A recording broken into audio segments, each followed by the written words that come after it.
जय श्री कृष्णा, राधे राधे। आप सभी भक्तों का आपके अपने YouTube चैनल श्री कृष्ण दीवानी में हार्दिक स्वागत है। आज के इस वीडियो के माध्यम से हम सुनेंगे अपरा एकादशी की व्रत कथा। ज्येष्ठ माह की कृष्ण पक्ष की एकादशी तिथि को अपरा एकादशी का व्रत रखा जाता है। इसे अचला एकादशी भी कहते हैं। अपरा एकादशी व्रत अपार धन और प्रसिद्धि देने वाली होती है।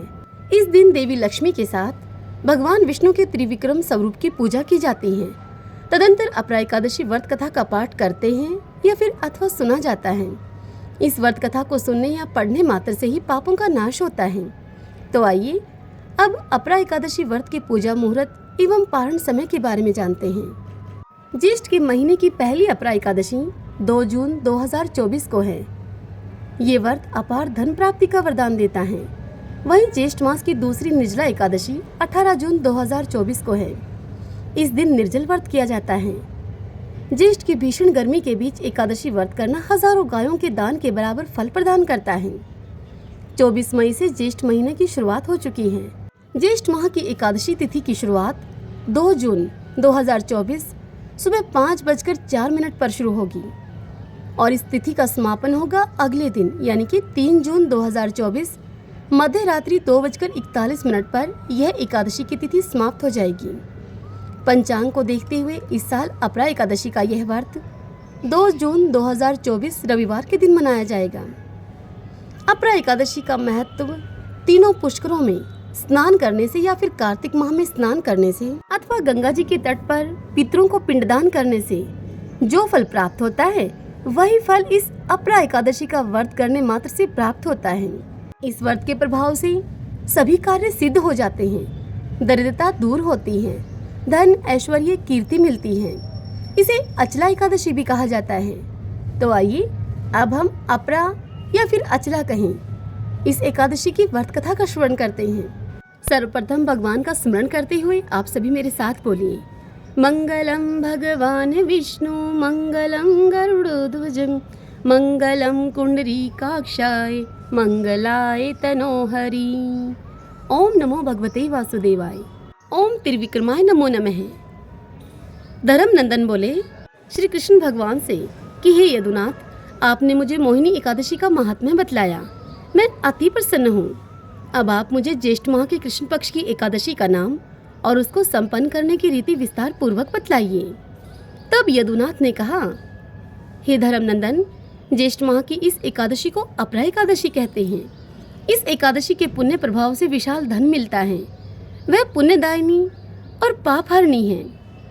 इस एकादशी का उपवास करने वालों को इसी लोक में अपार धन और प्रसिद्धि की प्राप्ति होती है। अपरा एकादशी उपवास के पुण्य प्रभाव से प्रेत योनि, ब्रह्म हत्या तथा पर निंदा के दोष से भी मुक्ति मिलती है। वे दोष भी समाप्त हो जाते हैं। पर नारी सहवास के दोष से भी मुक्ति मिल जाती है।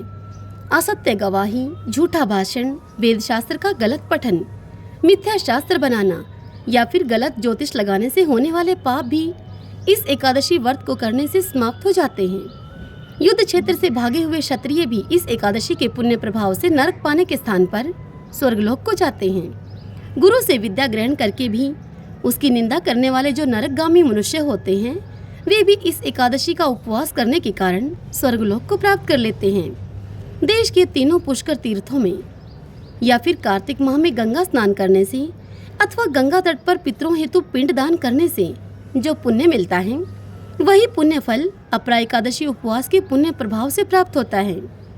सिंह राशि वाला जो पुण्य वीरवार को गोमती स्नान से, कुंभ के अवसर पर श्री केदारनाथ के दर्शन से अथवा बद्रिकाश्रम में रहने से या फिर सूर्य या चंद्र ग्रहण में कुरुक्षेत्र में स्नान करने से जो पुण्य फल प्राप्त होता है वही पुण्य फल इस अपरा एकादशी उपवास के बराबर होता है। हाथी घोड़े के दान से अथवा यज्ञ के समय स्वर्ण दान करने से भी मिलने वाला फल अपरा एकादशी उपवास के तुल्य होता है। स्वर्ण दान, गौ दान अथवा पृथ्वी दान करने से मिलने वाला पुण्य भी इस अकेली एकादशी उपवास के पुण्य जैसा ही होता है। यह उपवास पाप समूह के वृक्ष को उखाड़ने के लिए कुल्हाड़ी का काम करता है। पाप रूपी अंधकार को दूर करने के लिए इस एकादशी उपवास का पुण्य सूर्य के समान प्रकाशमान होता है जो अंधकार को दूर भगाता है। यह सर्वश्रेष्ठ एकादशी उपवास है। अतः सभी को यह उपवास अवश्य ही करना चाहिए। इस दिन श्रद्धा भाव से विष्णु पूजन करना चाहिए ताकि मरणोपरांत विष्णु धाम को प्राप्त हो सके। युधिष्ठिर से इतनी बात कहकर भगवान श्री कृष्ण उनसे फिर बोले। यदुनाथ ने कहा, हे धर्मनंदन, प्राणी मात्र के हित में मैंने यह कथा तुम्हें कही है। इस कथा के पठन या श्रवण से भी पाप समूह का विनाश हो जाता है। हरिओम तत्सत। सभी बोलिए विष्णु भगवान की जय। ओम नमो भगवते वासुदेवाय। सूत जी मुनियों से बोले कि हे विप्रवरों, अब आप एकादशी व्रत का महात्म्य सुनिए। एकादशी का व्रत मोक्ष प्रदाता है। एकादशी चाहे शुक्ल पक्ष की हो या फिर कृष्ण पक्ष की, उस दिन अन्न नहीं खाना चाहिए। जो एकादशी को अन्न खाता है वह अपना जीवन नष्ट करता है। एकादशी व्रत के इच्छुक को चाहिए कि दसवीं और द्वादशी को भी एक ही समय भोजन करें। एकादशी व्रत का महात्म्य जानने की इच्छा एक बार राजा पृथु ने नारद जी से प्रकट की। तब नारद जी ने राजा पृथु को जो कुछ बताया वही मैं तुम्हें बताता हूँ। नारद जी राजा पृथु से बोले कि हे राजन, गंगा के समान कोई तीर्थ नहीं, माता के समान कोई गुरु नहीं, विष्णु के समान कोई देव नहीं और अन्न न खाने के समान कोई तपस्या नहीं। शांति के समान संसार में कोई सुख नहीं, सत्य के समान कोई ज्योति नहीं और कार्तिक के समान मास नहीं है। ज्ञान से बड़ा कोई लाभ नहीं और एकादशी के समान दूसरा अन्य कोई व्रत नहीं। व्रत करने वाले को चाहिए कि प्रातः काल उठकर भगवान का पूजन करें, पुराणों की कथा सुने और रात्रि में जागरण करें। अब आप इस संबंध में एक प्राचीन कथा है, वह कहता हूँ, उसे सुनिए। हे राजन, नर्मदा नदी के तट पर गालो मुनि का एक बड़ा ही शोभायुक्त और मनोरम आश्रम था। उनका पुत्र भद्रशील भगवान विष्णु का परम भक्त था। भद्रशील अपने मित्रों के साथ भगवान की मूर्ति बनाकर उनकी पूजा किया करता था।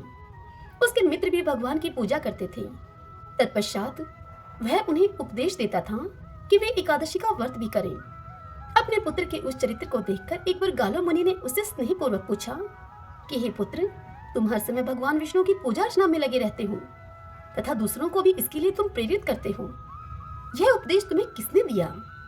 यह सुनकर भद्रशील ने सर्वप्रथम अपने पिता को नमन किया और फिर श्रद्धायुक्त होकर उससे कहा कि हे पिताश्री, मैं आपको अपने पूर्व जन्म का वृत्तांत बताता हूँ।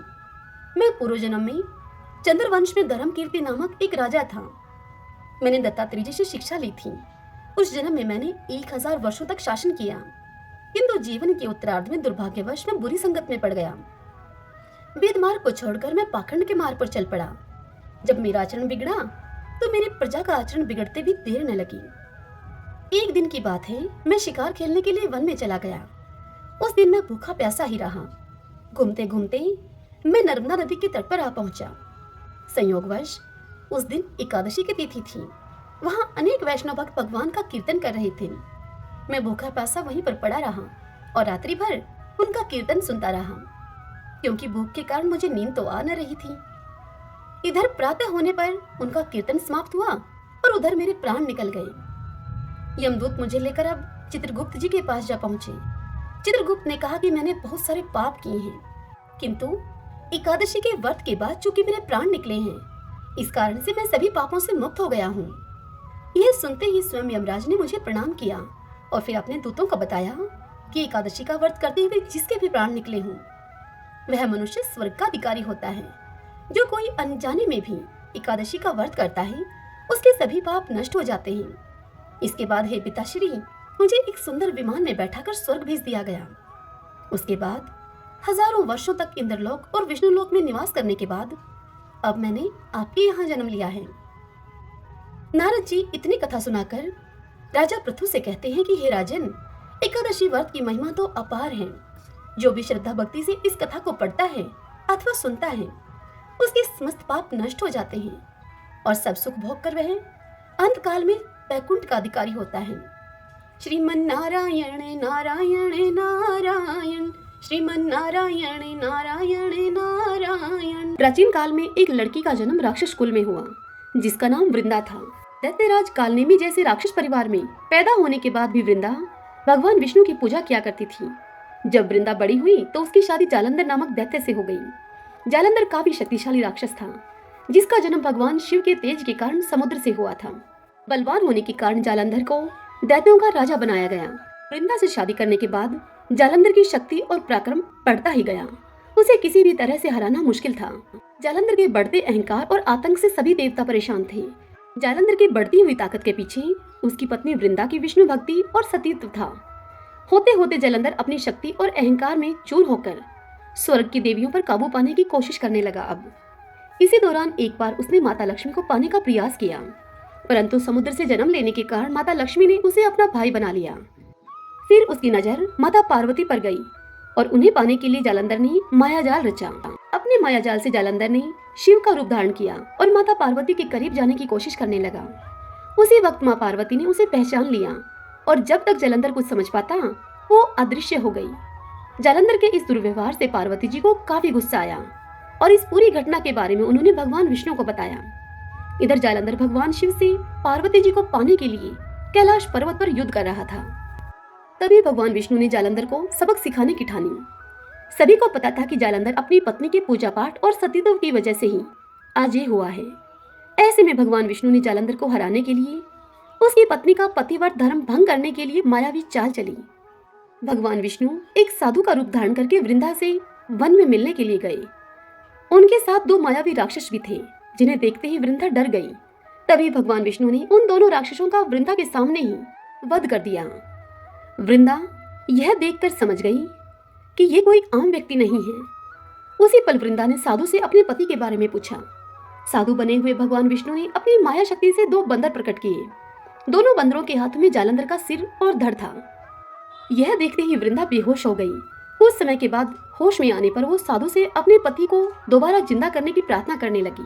वृंदा की विनती सुनकर उसकी आंखों के सामने ही साधु ने अपनी माया से जालंधर के कटे हुए शरीर के हिस्सों को जोड़ दिया और स्वयं उस शरीर में समा गए।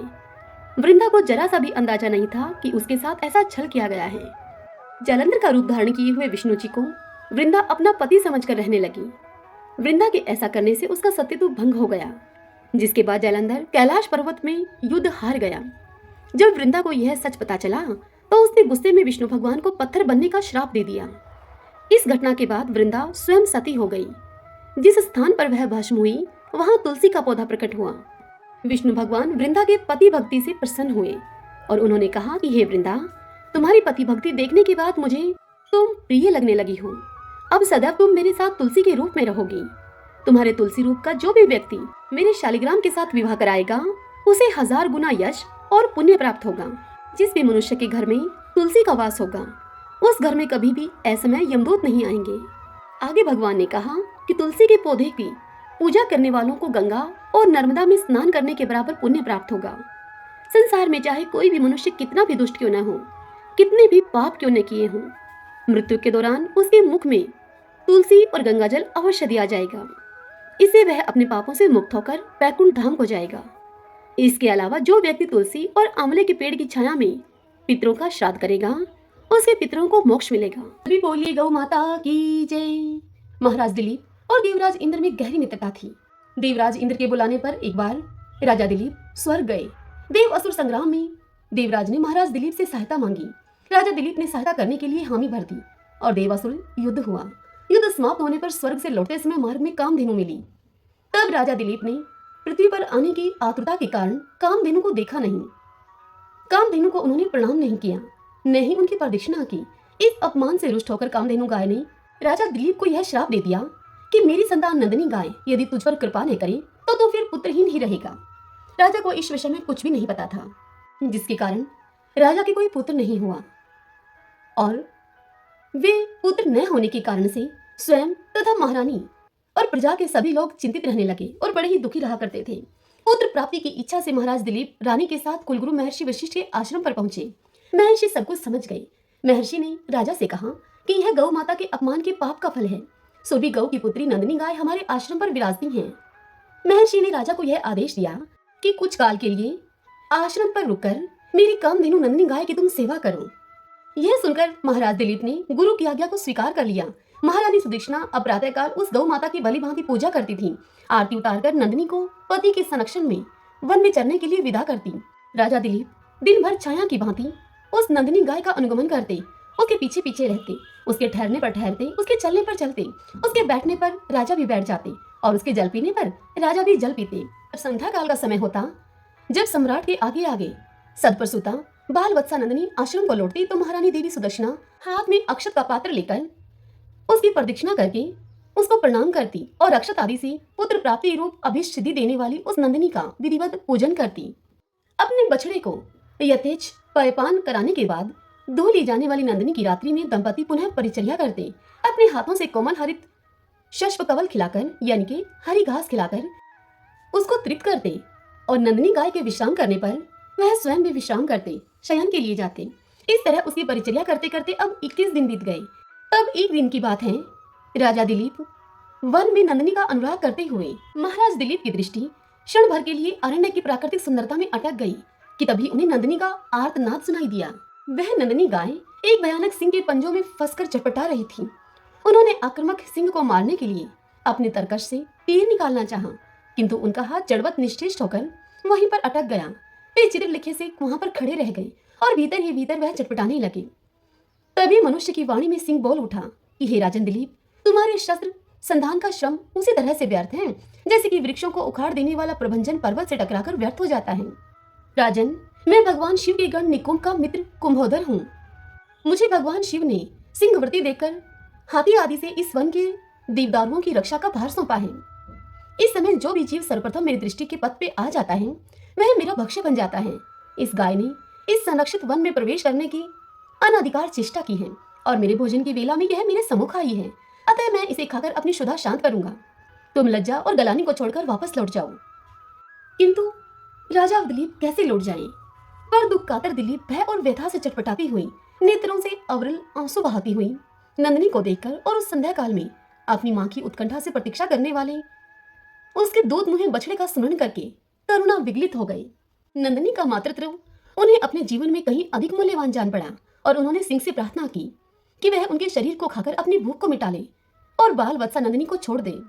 सिंह ने राजा के इस अद्भुत प्रस्ताव का उपहास करते हुए कहा कि हे राजन, तुम चक्रवर्ती सम्राट हो, गुरु को नंदिनी के बदले में करोड़ों दुधारू गवें देकर तुम प्रसन्न कर सकते हो। हे राजन, अभी तुम युवा हो, इस तुच्छ प्राणी के लिए अपने स्वस्थ सुंदर शरीर और यौवन की अवहेलना क्यों कर रहे हो? क्यों अपनी जान की बाजी इस गाय के लिए लगाने में जुटे हो? क्या तुम्हारा प्राणियों पर दया करने का ऐसा व्रत ही है? तो भी आज यदि इस गाय के बदले में मैं तुम्हें खा लूंगा तो तुम्हारे मर जाने पर केवल इसकी ही विपत्तियों से रक्षा हो सकेगी, और यदि मैंने इस गाय को खा लिया और तुम जीवित रहे तो पिता की भांति संपूर्ण प्रजा का तुम निरंतर आने वाली विपत्तियों से तुम रक्षा करते रहोगे। राजन, स्वर्ग की प्राप्ति के लिए तप त्याग करके शरीर को कष्ट देना तुम जैसे अमित ऐश्वर्यशालियों के लिए निरर्थक है। स्वर्ग, अरे यह तो इस पृथ्वी पर ही है। जिस मनुष्य को वैभव विलास के सभी साधन उपलब्ध हैं, वह तो समझो स्वर्ग में ही रह रहा है। स्वर्ग का काल्पनिक आकर्षण तो मात्र विपन्नों के लिए ही है, संपन्नों के लिए नहीं है। इस तरह से सिंह ने राजा को भ्रमित करने का बहुत प्रयत्न किया। भगवान शंकर के उस अनुचर सिंह की बात को सुनकर अत्यंत दयालु महाराज दिलीप ने उसके द्वारा आक्रांत नंदिनी को देखा, जो कि अश्रुपूरित कातर नेत्रों से उनकी ओर लगातार देख रही थी और अपने प्राण रक्षा की याचना कर रही थी उनसे। राजा ने क्षत्रियत्व के महत्व को प्रतिपादित करते हुए उत्तर दिया कि नहीं सिंह, नहीं, मैं गौ माता को तुम्हारा भक्ष्य बनाकर नहीं लौट सकता हूँ। मैं अपने क्षत्रियत्व को क्यों कलंकित करूं?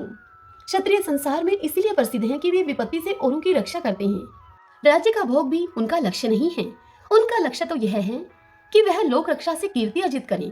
निंदा से मलिन प्राणों और राज्य को तो वे तुच्छ वस्तुओं की भांति त्याग देते हैं। इसलिए हे सिंह, तुम मेरे इस शरीर की चिंता मत करो, इस पर दयालुता न दिखाओ।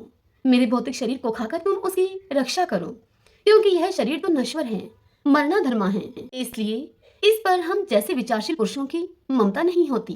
हम तो मात्र इस शरीर के पोषक हैं। मेरा यह मांस का शरीर न भी रहेगा, परंतु गौ रक्षा से मेरा यश शरीर सुरक्षित रहेगा। संसार यही कहेगा कि गौ माता की रक्षा के लिए एक सूर्यवंशी राजा ने अपने प्राणों की आहुति दे दी। एक चक्रवर्ती सम्राट के प्राणों से भी अधिक मूल्यवान एक गाय है। राजा दिलीप की समग्र बात सुनकर सिंह ने कहा, हे राजन, अगर आप अपना शरीर मेरा आहार बनाना ही चाहते हैं तो ठीक है। सिंह के इस प्रकार स्वीकृति दे देने पर राज ऋषि दिलीप ने शास्त्रों को फेंक दिया और उसके आगे अपना शरीर मांसपिंड की तरह खाने के लिए डाल दिया, और वे सिंह के आगे सिर झुकाए हुए आक्रमण की प्रतीक्षा करने लगे। तभी आकाश से विद्याधर राजा दिलीप पर पुष्पों की वर्षा करने लगे। तब नंदिनी गौ ने कहा, हे राजा दिलीप, हे पुत्र, उठो। यह मधुर दिव्य वाणी को सुनकर राजा को महान आश्चर्य हुआ और उन्होंने वात्सल्यमयी जननी की तरह अपने स्तनों से दूध बहाती हुई नंदिनी गौ को देखा, किंतु वह सिंह उनको दिखलाई नहीं दिया कहीं। आश्चर्यचकित राजा दिलीप से नंदिनी गौ ने कहा कि हे सत्पुरुष, तुम्हारी परीक्षा लेने के लिए मैंने ही सिंह की माया की सृष्टि की थी। महर्षि वशिष्ठ के प्रभाव से यमराज भी मुझ पर प्रहार नहीं कर सकता, तो सिंह आदि की तो क्या शक्ति है मुझ पर प्रहार करने की। मैं तुम्हारी गुरु भक्ति से और मेरे प्रति प्रदर्शित दया भाव से अत्यंत प्रसन्न हूँ। तुम वर मांगो। तुम मुझे दूध देने वाली मामूली गाय मत समझो, अपितु संपूर्ण कामनाएं पूरी करने वाली कामधेनु जानो। यह सुनकर राजा ने अपने दोनों हाथ जोड़कर वंश चलाने वाले अनंत कीर्ति पुत्र की याचना की। तब नंदिनी ने तथास्तु कहा। उन्होंने कहा कि राजन, मैं आपकी गौ भक्ति से अत्यधिक प्रसन्न हूँ। मेरे स्तनों से दूध निकल रहा है, उसे पत्ते के दोने में धोकर पी लेने की आज्ञा गौ माता ने राजा को दी और कहा, हे राजा दिलीप, तुम्हें अनंत प्रतापी पुत्र की प्राप्ति होगी। राजा ने निवेदन किया कि माँ, बछड़े के पीने तथा होम आदि अनुष्ठान के बाद बचे हुए तुम्हारे दूध को मैं पी सकता हूँ क्या? दूध पर पहला अधिकार तो बछड़े का है और द्वितीय अधिकार गुरुजी का है। राजा के धैर्य ने नंदिनी गाय के हृदय को जीत लिया। वह प्रसन्न मना कामधेनु राजा के आगे आगे आश्रम को लौट आई। तदंतर राजा ने बछड़े के पीने तथा अग्निहोत्र से बचे हुए दूध का महर्षि की आज्ञा पाकर पान किया। फलतः वे रघु जैसे महान यशस्वी पुत्र से पुत्रवान हुए और इसी वंश में गौ भक्ति के प्रताप से स्वयं भगवान श्री राम ने अवतार ग्रहण किया।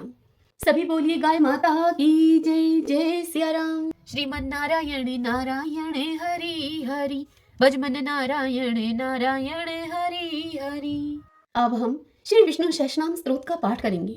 यस्य स्मरण मात्रेण जन्म संसार बंधनात् विमुच्यते, नमस्तस्मै विष्णवे प्रभविष्णवे। नमः समस्त भूतानामादि भूताय भूभृते, अनेक रूपे रूपाय विष्णवे प्रभविष्णवे। ओम विश्वं विष्णुः वषट्कारो भूत भव्य भवत् प्रभुः, भूतकृत भूतभृत भावो भूतात्मा भूत भावनः, भूतात्मा परमात्मा च मुक्तानां परमागतिः। अब यह पुरुष साक्षी क्षेत्रज्ञो अक्षर एव च, योगो योग विद्यां नीता प्रधान पुरुषेश्वर है, नारसिंह वपु है, श्रीमान केशव पुरुषोत्तम है। सर्वः सर्व शिव स्थाणु भूतादि निर्भय है, संभव भावनो भ्रता प्रभु प्रभु ईश्वर है। स्वयंभू है शंभुरादित्य पुष्कराक्षो महासुन है, अनादि नित्नो दाता विद्याता धातुरुत्तम है। अपरमेयो हर्षिकेश पदम नाभो अमर प्रभु है, विश्वकर्मा मनुस्पष्टा सत्विष्टो सत्विरो ध्रुव है। आग्रह है शाश्वत कृष्ण लोहिताक्ष प्रदर्दन है, प्रभु त्रिकुब्धाम पवित्रम मंगलम परम। ईशान्य प्राणदय प्राण ज्येष्ठ शेष प्रजापति है, हिरण्यगर्भ भूगर्भ माधवो मधुसूदन है। ईश्वरो विक्रमी धनवी मेधावी विक्रम कर्म है, अनुत्तमो दुरादर्श कृतज्ञ कर्तिरात्मवान है। सुरेश शरणम शरम विश्वरीता प्रजा भुवः, अह संवत्सरो व्याल है प्रत्यय सर्वदर्शन है। अजय है सर्वेश्वर सिद्ध सिद्धि सर्वादिराच्युत है, वर्ष कपिर्मे आत्मा सर्वयोग विनीह सरत है। वसु है वसुमना है सत्य समात्मा असम्मति है समय है, अमोघ है पुंडरीकाक्षो वर्षकर्मा वर्षा करती है। रुद्रो है बहुशिरा है बब्रू है विश्व योनि शुचिश्रवा है, अमृत शाश्वत स्थाणु वरारो महातपा है। सर्वज्ञ सर्वविद्वानो विश्वक्षिणो जनार्दन है, वेदो है वेद विद्यांगो वेदांगो वेद विद कवि है। लोकाध्यक्ष सुराध्यक्ष धर्माध्यक्ष कृता करता है, चतुरात्मा चतुर्व्यूह चतुर्दृश्य चतुर्भुज है। राजी शृणु भोजन भोक्ता शेषणु जगदादिजय है, अनगो विजयोजेता विश्व योनि पुनर्वसु है। उपेंद्रो वामन प्रांशु अमोघे सुचि ऊर्जित है, अतीन्द्रिय संग्रह सर्गो धर्तात्मा नियमोयमय है।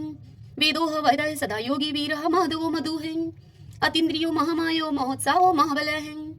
महाबुद्धि महावीर्यो महाशक्ति महादुति है, अनिर्देश्य वपु है श्रीमान अमे आत्मा महाद्रीद्रक है। महेश्वासो महिव्रता श्रीनिवास सदाम गति है, अनिरुद्ध सुरानंदो गोविंदो गोविंदाम है। मरीचि है दमन हंसो शोपर्णो भुजगोतम है, हिरणाभ सूतपा पदम नाभ प्रजापति है। अमृत्यु है सर्वद्रक है सिंह संदाता संधिमान स्त्र है, अजो है दुर्मुष्ण शास्ता विश्वतात्मा सुरारिया है। गुरु है गुरुतमो धामो सत्य सत्य पराक्रम है, निमिष है अनिमिष है सत्रगवि वाचस्पति रुधारदी है। अग्रणी है ग्रामणी है श्रीमान न्याय नेता समीरण है, शस्त्र मूर्धा विश्वात्मा शस्त्राक्ष शस्त्रपात। आवर्तनो निर्वतात्मा संवर्तय संपरमर्दन है, अह संवर्तको वहनीय अनिलो धरणीधर है। सुप्रसाद प्रश्नात्मा विश्वदरक विश्व भुग विभु है, सत्कृता सत्कृत है साधु जहनो नारायणो नर है। असंख्यो अपरमे आत्मा विशिष्ट शिष्टकृत सूचि है, सिद्धार्थ है सिद्धि संकल्प है सिद्धिदय सिद्धि साधन है। वर्षाई वर्षभो विष्णु वर्ष पर वर्षोदर है, वर्धनो वर्धमान है विविक्त श्रुति सागर है। सुभजो दुर्धरो वाग्मी महेंद्रो वसुधो वसु है, नेक रूप व्रत रूप है सिपविष्टि प्रकाश ने है। ओजस्ते जो दूती दर प्रकाशात्मा प्रताप ने है, हृदय स्पष्ट अक्षरों मंत्र चंद्राशु भास्कर होती हैं। अमृतम शुद्ध भानु शशबिंदु सुरेश्वर हैं। औषधम जगत सेतु सत्य धर्म पराक्रम हैं। भूत भव्य भवनाथ है पवने पावनो अनले हैं। काम काम कृत कांत है काम है काम प्रदय प्रभु हैं। युगाधिकृत युगावर्तो नेकमायो महाशने हैं। अदृश्य अव्यक्त रूप शस्त्रजित अनंत जित हैं। इष्टो अवशिष्ट शिष्टिष्ट शिखंडी नवशो वर्षे हैं। क्रोध क्रोध कृत करता विश्वबाहु महिधर हैं। अच्युत प्रतित प्राण है प्राण दो वासवानुज हैं। अपाम निदिर्दिष्टा नंबर मत प्रतिष्ठित हैं। स्कंद स्कंदरो दुर्यो वर्दो वायु वाहन है। वासुदेव व्रत भानु आदि देव पुरंदर हैं। अशोक सारण सार शूर शौरी शनेश्वर हैं। अनुकूल शतावर्त है पद्मी पदम निवेक्षण हैं। पद्मनाभो अरविंदाक्ष पदम गर्भ शरीर भृत हैं। महदीरिदो वरदात्मा मोक्षो गरुडो दुजय हैं। अतुल शर्वो भीमः सम्यगो हरि हैं। सर्वलक्षण लक्षणयो लक्ष्मीवान समिंत जय हैं। वीक्षरो रोहितो मार्गो हेतु दामोदर सह। महिधरे महाभागो वेगवान मिताशने हैं। उद्भव शोभनो देव श्री गर्भ परमेश्वर हैं। कर्णम कारणम कर्ता विकर्ता गहनो गोवे हैं। व्यवसायो व्यवस्थान संस्थान स्थान दो ध्रुव। प्रार्दी परम स्पष्ट चतुष्ट पुष्ट शुभेक्षण हैं। रामो विरामो वीर जो मार्गो नेवन्यो अन्य हैं। वीर शक्ति मतम श्रेष्ठो धर्मो धर्म विदुत्तम हैं। वैकुंठ पुरुष प्राणे प्राणदय प्रणवय प्रथु हैं। हिरण्यगर्भ शत्रुघ्नो व्याप्तो वायुर्दोक्ष हैं। ऋतु है सुदर्शन काल परमेष्टि परिग्रह है। उग्र संवत्सरो दक्षो विश्रमो विश्व दक्षिण है। विस्तार स्थावर स्थाणु परमाणम बीजम व्ययम। अर्थो अनर्थो महाकोशो महाभोगो महाधन है। अनिर्विणय सत्विष्ट है अभू है धर्म यूपो महामख है। नक्षत्र नेमि नक्षत्री शमय शामय शमी हन है। यज्ञ इज महि जय कर्तुस्त्रम स्थाम गति है। सर्वदर्शी विमुक्तात्मा सर्वज्ञो ज्ञानम उत्तमम। सुवर्त सुमुख सूक्ष्म सुघोष सुखद सुहृदय है। मनोहरो जीत क्रोधो वीरबाहु विधारण है। स्वप्न सर्वशो व्यापी नेकात्मानेक क्रम करत। वत्सलो वत्सलो वत्सी दरतन गर्भ धनेश्वर है। धर्म गोप धर्म कृत धर्मी शत अशत शरम अक्षरम। ए विज्ञाता शस्त्रांशु विधाता कृत लक्षण है। गवस्ती ने मी सत्वस्त सिंहो भूत महेश्वर है। आदि देवो महादेव देवशो देव भ्रत गुरु है।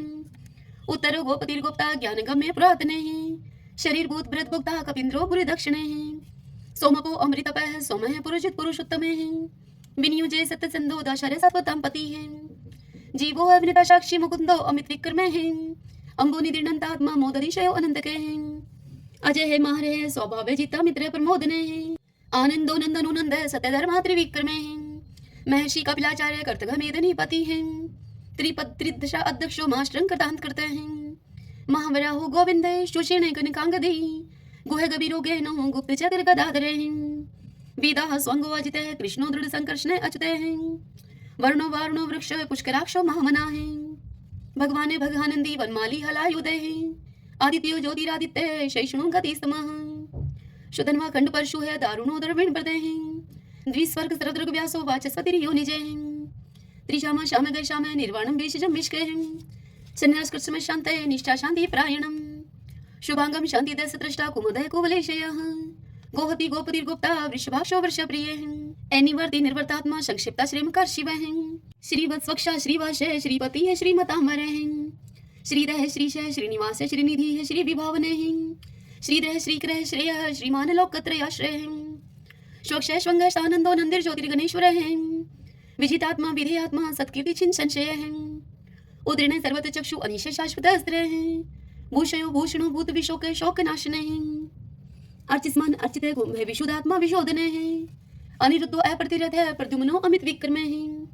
कालने मीनी वीर शौरी शूर्जनेश्वर है। त्रिलोकात्मा त्रिलोकेश है केशव केशिहारी है। कामदेव है कामपाल कामिकांत कृतागम है। अनिर्देश्य बपु विष्णु वीरो अनंतो धनंजय है। ब्राह्मणियों ब्रह्माग्रत ब्रह्मा ब्रह्म ब्रह्मा विवर्धन है। ब्रह्माविद ब्राह्मणों ब्रह्मी ब्रह्माग्यो ब्राह्मण प्रिय है। महाकर्मो महाकर्मा महातेजा महोरगे हैं। महाक्रतु महायज्वा महायगो महावीर हैं। सत्वय स्तोप्रिय स्तोत्रम स्तोतरण प्रिय हैं। पूर्ण पुरिता पुण्य पुण्य कीर्ति अनामय हैं। मनोजव तीरथ करो वसुरिता वसुप्रदय हैं। वसुप्रदो वासुदेवो वसु है वसु मनाहावी हैं। सदगति है सत्कृति है सत्ता सद्बुद्धि सत्य प्रायण है। सूरसेनो यदुश्रेष्ठ है सन्निवास है स्वयामुने हैं। भूतावासो वासुदेव सर्वासु निलयो अनिलय हैं। दृपहा दृप्तो दृप्तो दुर्दुरो अपराजित हैं। विश्वमूर्ति महामूर्ति द्वितमूर्ति अमूर्तिमान है। अनेक मूर्ति अव्यक्त है शतमूर्ति शतानन है। एकोनेक स्वः किमित तत्पद अनुत्तमम्। लोकबंधु लोकनाथो माधवो भक्त वत्सल है। स्वर्णवर्णो हेमांगो व्रांग चंदनांगदी वीरहा विश्व शून्यो गर्ताशी अचल चल एमानी मान दो मानो लोक स्वामी त्रिलोक द्रक सुमेधा मेध जो धन्य सत्य मेधा धराधर तेजो वृषो दुतिधर सर्वशस्त्र प्रतांबर प्रग्रो निग्रो व्यग्रो नेक श्रृंगो गदा गर्ज चतुर्मूर्ति चतुर्बाहु चतुर्व्यूह चतुर्गति है चतुर आत्मा चतुर्भाव चतुर्वेद विद एक पात समावर्तो अनिर्वर्तात्मा दुर्जो दुर्ति कर्म है दुर्लभो दुर्गमो दुर्गो दुरावासो दुरारिया है शुभंगो लोक सारंग सुतंतु सुतंतु वर्धन है इंद्रकर्मा महाकर्मा कृतकर्मा कृतागम है उद्भवो सुंदरो सुंदो रत्ननाभ सुलोचन है अर्को वासना श्रृंगी जयंत सर विजयी है स्वर्ण बिंदु अक्षोभ है सर्वागीश्वरेश्वर है महाहदो महागतो महाभूतो महानिधि है कुंदय कुंदरय कुंदय पर्जने पावनो अनिल है अमृताशो अमृतोपु है सर्वज्ञ सर्वतो मुखे है शूलुभ है शुवर्त सिद्ध शत्रु शत्रुतापन है नेक्रोत उदंबरो अशुत चाणुरांत निशोधन है शस्त्रार्थी सप्त जीव सप्तदा सप्त वाहन है अमूर्ति अनग अचिंत्य भय करत भय नाशन है अणुह व्रत कृष स्थूल गुण निर्गुण महान है ऐद्रत सवद्रत श्वास प्रागवंशो वंशवर्धन है भार व्रत कथित योगी योगी सर्व कामदय है आश्रम शर्मण श्याम सुपर्णो वायु वाहन है धनुर्धरो धनुर्वेदो दंडो दमिता दम है अपराजित सर्वशहो नियंता नियमो अयम है सदोवान सात्विक सत सत धर्म प्रायण है अभिप्राय प्रियारो अर्ह प्रियकृत प्रतिवर्धन है विहार सगति ज्योति है सुरुचि उद्भुक विभु है रवि विरोचन सूर्य है सविता रवि लोचन है अनंत हूत भूत भोक्ता सुख दोनिक जो अग्रज है अनिर्णय सदामर्षि लोकधिष्ठानम अद्भुत है सनातन सनातन तम है कपिल है कबीर पे है स्वस्ति स्वस्ति कृत स्वस्ति स्वस्ति भुक स्वस्ति दक्षिण है रुद्र कुंडली चक्री विक्रम उच्च शासन है शब्दातिक शब्द शिशिर शर्वरी कर क्रूर पेशलो दक्षो दक्षिण शमीनांबर है विदुत्मा विद्भय पुण्य शर्वण कीर्तन है उतारणो दुष्कृति पुनोदशपन्नाशन है वीरहा रक्षण संतो जीवन प्रिय वस्थित है अनंत रूप अनंत श्री जीत वन्यो व्यापय चतुरस्रो गभीरात्मा विदिशो व्याधीशो दिशे अनादि पूर्व है लक्ष्मी सुवीरो रुचिरांगद है जननो जन जन्मादि भीमो भीम पराक्रम है आधार नीलो ऐधाता पुष्पहाश प्रजागर है उद्रवग सत्पथाचार्य प्राणदय प्रणमय पण है परमाणम प्राण निल्य है प्राणव्रत प्राण जीवन है तत्म तत्विदेकात्मा जन्म मृत्यु जराति गए पूर्व स्वस्तर सविता पर पितामह है यज्ञो यज्ञपति रेजवा यज्ञांगो यज्ञ वाहन है यज्ञ व्रत यज्ञ ग्रत यज्ञ यज्ञ भुग यज्ञ साधन है यज्ञां कृते गुहाम अन्नम अन्नाद एव च आत्मयोनि संजातो वेखान साम गायन है देवकी नंदन सृष्टा शिक्षा पाप नाशन है शंखव्रत नंद की चक्री शारंगधन मा कदातर है रथांग पाणी अक्षोभ है सर्वपर हरणायुधय है सर्वपर हरणायुधय ओम नमः इति विष्णु भगवान की जय। आइए भगतजनों, आओ हम श्री महालक्ष्मी की स्तुति करते हैं।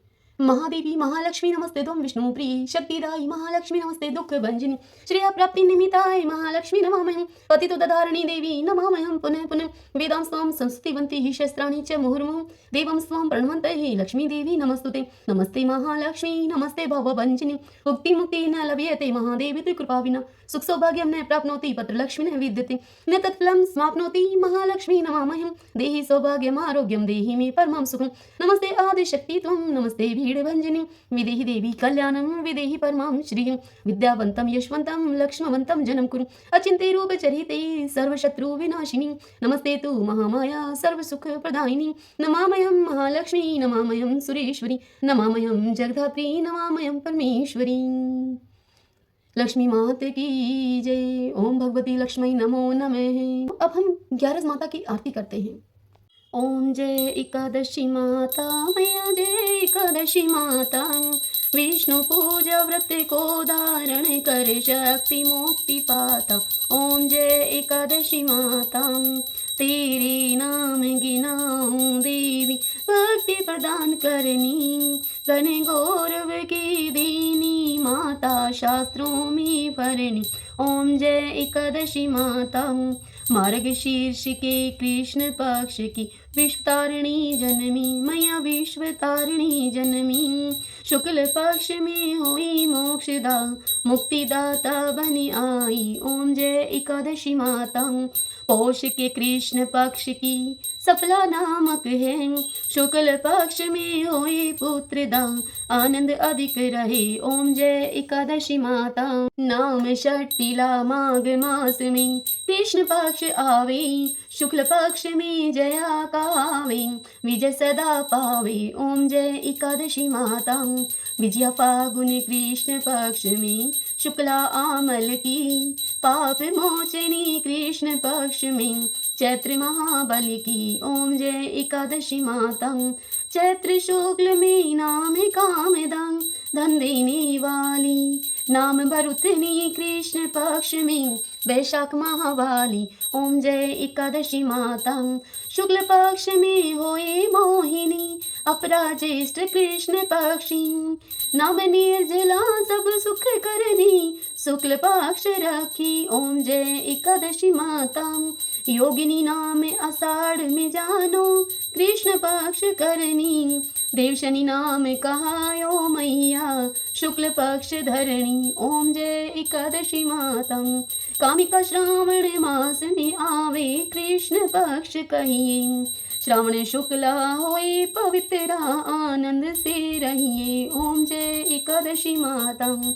आजा भाद्रपद कृष्ण पक्ष की, परिवर्तन शुक्ला, इंद्रा अश्विन कृष्ण पक्ष में, भवसागर निकला, ओम जय एकादशी माता।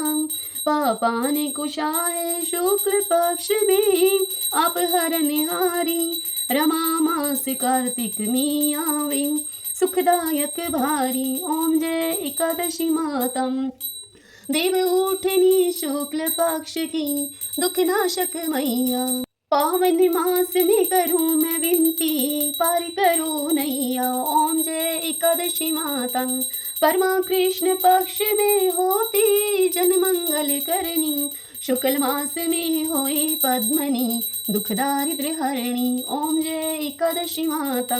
जो कोई आरती एकादशी की, भक्ति सहित गावे, जन गुरु दीता स्वर्ग का वासा, निश्चय वह पावे, ओम जय एकादशी माता, ओम जय एकादशी माता, ओम जय एकादशी माता। सभी बोलिए एकादशी माता की जय। श्री लक्ष्मी नारायण भगवान की जय। 11 माता की जय।